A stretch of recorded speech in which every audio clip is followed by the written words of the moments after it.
Hello friends, రేపు రాబోయే complete episode ఇప్పుడు వీడియోలో చూస్తారు. వీడియోలోకి వెళ్ళిపోతే ఆర్య అను వాళ్ళ చెల్లెలతో మాట్లాడుతూ ఉంటాడు కదా, మీ అక్కని కొంచెం హాస్పిటల్కి చూపించండి, లేకపోతే చాలా పెద్ద ప్రాబ్లం అవుతుంది అని అంటే, ఏంటి శంకర్ గారు అలా మాట్లాడుతున్నారు, మా అక్కకి ఏం ప్రాబ్లం ఉంది అని అడగటంతో, ఏం ప్రాబ్లం అంటే ఎలా చెప్పాలి, మీ అక్కకి లోపల అని అంటూ ఉంటే, అసలు ఏం చెప్తున్నారు సరిగ్గా చెప్పండి అంటే, ఆ రోజు మనం ఆ ఊరికి వెళ్ళాం కదా అని అంటే, అవును అంటే ఆ రోజు రాత్రి మనం అక్కడ పడుకున్నప్పుడు ఏం జరిగిందో చూశారు కదా అని అంటే, అప్పుడు గుర్తు తెచ్చుకుంటారు. శ్రావణి సంధ్య ఇద్దరు ఆర్య మీద ఇలా తన భుజం మీద పడుకుంటుంది కదా, అది గుర్తు తెచ్చుకుంటారు. కానీ ఆర్య చెప్పింది మాత్రం తన లోపలికి రాజనందిని వస్తుంది కదా దాని గురించి.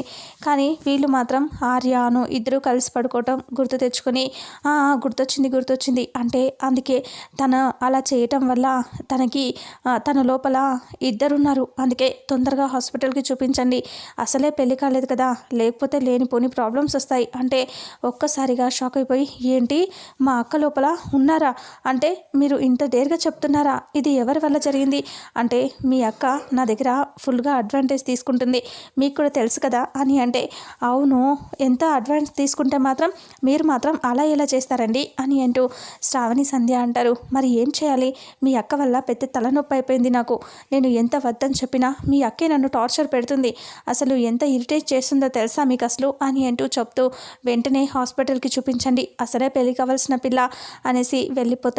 అంటే అక్క ప్రెగ్నెంటా అని అనుకుంటారు. అయితే ఇద్దరున్నారు లోపల అంటే ప్రెగ్నెంట్ అనే కదా, అంటే ఏంటి చూడు చేసిందంతా చేసి మళ్ళీ ఎలా చెప్తున్నాడో అని అనుకుంటూ ఉంటారు. ఇక అప్పుడే వాళ్ళు అలా అనుకుంటూ ఆలోచిస్తూ ఉంటే, ఇక్కడేమో చిన్నోడు పెద్దోడు రాకేష్ వాళ్ళు ప్లాన్ చేసుకుంటూ ఉంటారు. ఇక ఆర్య శ్రావణితో సంధ్యతో చెప్పిన మాటలు ఎఫ్ఎం విని ఒక్కసారిగా షాక్ అయిపోతాడు. అమ్మో, ఈయన ఆర్యవర్ధన్ సార్ వేరు, శంకర్ సార్ వేరు. ఆర్యవర్ధన్ సార్ అయితే చాలా డీసెంట్, చాలా మంచోడు ఉండే, కానీ ఈ శంకర్ మాత్రం మాసే అనేసి వెళ్ళి నేను వెంటనే వాళ్ళకి శంకర్ నారాయణ సార్కి మయూర్కి సార్కి చెప్తాను అని ఎఫ్ఎం పరిగెత్తుకొని వెళ్ళిపోతాడు. అలా వెళ్ళిపోయి ఒక్కసారిగా ఎఫ్ఎం మయూర్ చెవిలోను అలాగే శంకర్ నారాయణ చెవిలోను ఇద్దరికి చెప్పేస్తాడు.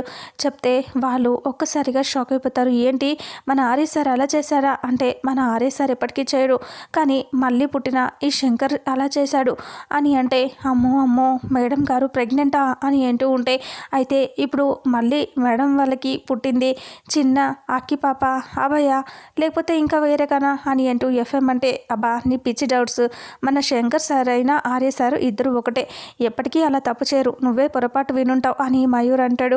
లేదు నా చెవులతో విన్నాను అని అంటూ ఉండగానే శంకర్ నారాయణ కూడా ఆలోచిస్తూ ఉంటాడు. అప్పుడే ఇక్కడ నుంచి అను తన క్యాబిన్ నుంచి ఫోన్ చేస్తుంది. ఫోన్ చేస్తే శంకర్ నారాయణ ఫోన్ లిఫ్ట్ చేస్తాడు. అప్పుడు చెప్పండి మేడం అని అంటే, నువ్వు నా క్యాబిన్కి రావాలి, కొంచెం వర్క్ ఉంది దాని గురించి ఎక్స్ప్లెయిన్ చేయడానికి అని అంటే, సరే మేడం వస్తున్నాను అని అంటూ చెప్తాడు.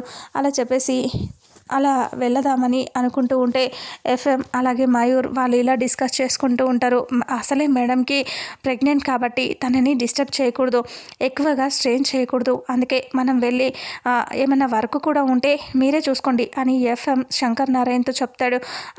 సరే వెళ్తాను అనేసి ఇలా వెళ్ళపోతే ఆర్య వచ్చి వాళ్ళ మాటలు విని, ఏంటి ఏం మాట్లాడుకుంటున్నారు నా గురించి అని అంటాడు. అలా అనేసరికి, మీ గురించి నేనేం మాట్లాడతాను, మేమేం మాట్లాడట్లేదే అని అంటూ ఉంటే, ఇందాక మేడం గారని జాగ్రత్తని ఏమేమో చెప్తున్నారు కదా అంటే, అది సార్ అది అని అంటూ ఉంటే, చెప్పండి ఏంటి ఏదో దాచిపెడుతున్నారు నా దగ్గర, ఏంటో చెప్పండి అని అంటే, ఏం లేదు సార్ మేడం గారు పిలిచారు, అందుకనే తన క్యాబిన్కి వెళ్తున్నాను, ఏదో వర్క్ ఉందంట అని చెప్తే, ఓ అవునా ఆవిడ గారి దగ్గరకా, అసలే ఆరోగ్యం బాగాలేదు, కొంచెం ఎక్కువ స్ట్రెస్ ఇవ్వకుండా మీరే మిగతా వర్క్ అంతా చేయండి అని ఆర్య చెప్పి, ఇంకా దేనికి నసుకుతున్నారా అని వెళ్ళిపోతాడు.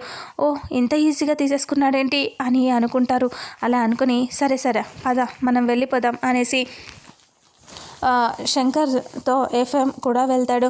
అలా వెళ్ళిన తర్వాత అను క్యాబిన్లోకి వెళ్తే రావచ్చా మేడం అంటే రండి అని అంటూ వెళ్ళిన తర్వాత మొత్తం అంతా ఎక్స్ప్లెయిన్ చేస్తుంది అను. వాళ్ళ వర్క్కి సంబంధించింది చెప్పిన తర్వాత అలాగే చూస్తూ శంకర్ నారాయణ ఎఫ్ఎం అక్కడే ఉంటారు. ఇక మేడం మీకెందుకు మేడం స్ట్రెస్, అసలే ఆరోగ్యం బాగాలేదు, మేము చూసుకుంటాం అంటే నా ఆరోగ్యం బాగాలేదా, ఎవరు చెప్పారు అని అంటే అసలే మీరు ప్రెగ్నెంట్ కదా మేడం అని ఎఫ్ఎం అంటాడు. ఒక్కసారిగా శంకర్ నారాయణ అను షాక్ అయిపోతారు.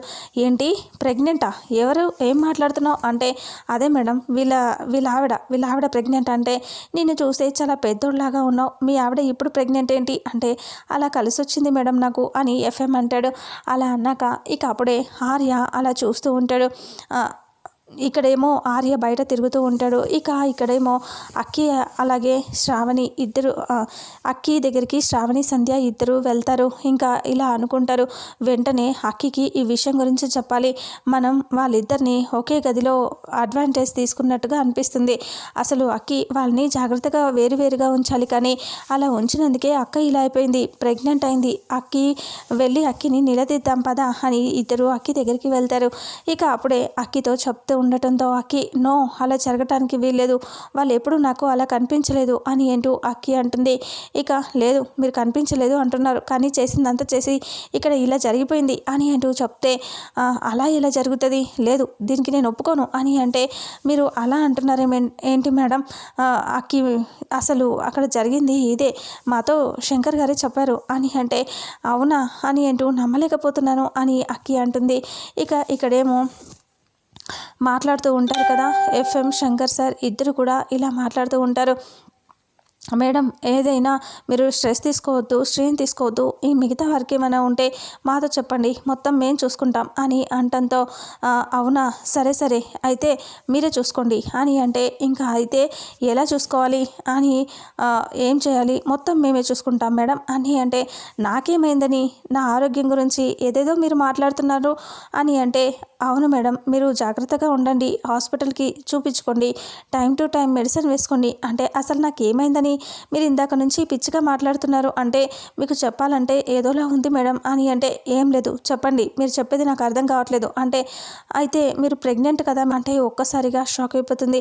ఏంటి నేను ప్రెగ్నెంటా అంటే అవును మేడం మీరు ప్రెగ్నెంట్ అని మాకు చెప్పారు అని అంటే ఎవరు చెప్పారు అని అంటే శంకర్ సరే చెప్పారు అంటే అలా ఇలా చెప్తాడు నా గురించి, పద ఇప్పుడే అడుగుతాను అని అను బయలుదేరుతుంది. అక్కితో కూడా శ్రావణి సంధ్య మాట్లాడుతూ ఉంటారు కదా.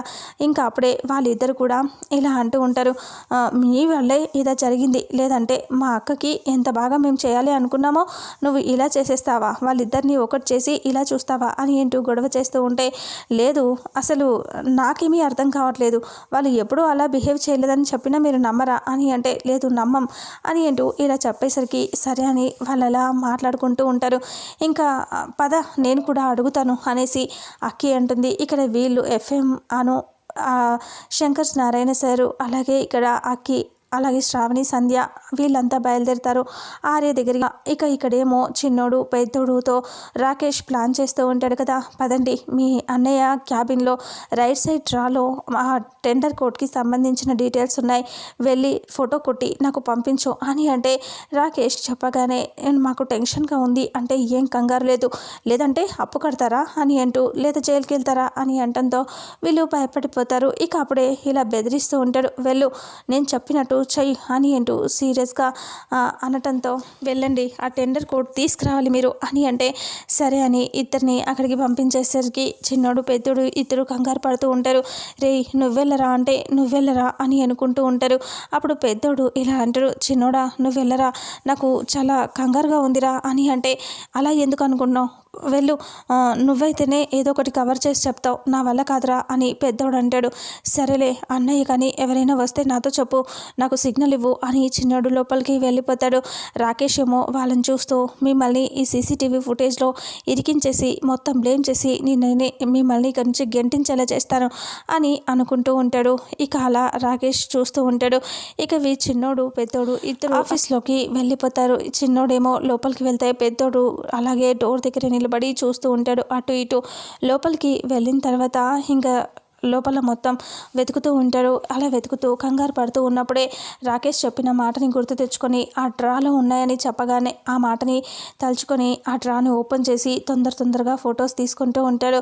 చాలా టెన్షన్ పడుతూ ఉంటాడు. అటు ఇటు చూస్తూ రే వస్తున్నారా అంటే లేదురా తీసుకురా అంటే ఫొటోస్ తీసుకొని అవన్నీ సెట్ చేసి ఇలా పెట్టబోతూ ఉండగానే జెండే వస్తూ ఉంటాడు. రే జెండే సార్ వస్తున్నారా తొందరగా అని అంటే ఇంకా అక్కడ నుంచి పెద్దోడు పారిపోతాడు. ఇక చిన్నోడు మాత్రం లోపలే ఉండిపోతాడు. ఆ టేబుల్ డ్రాలో కింద సైడ్ వెళ్ళి దాక్కుంటాడు చిన్నోడు.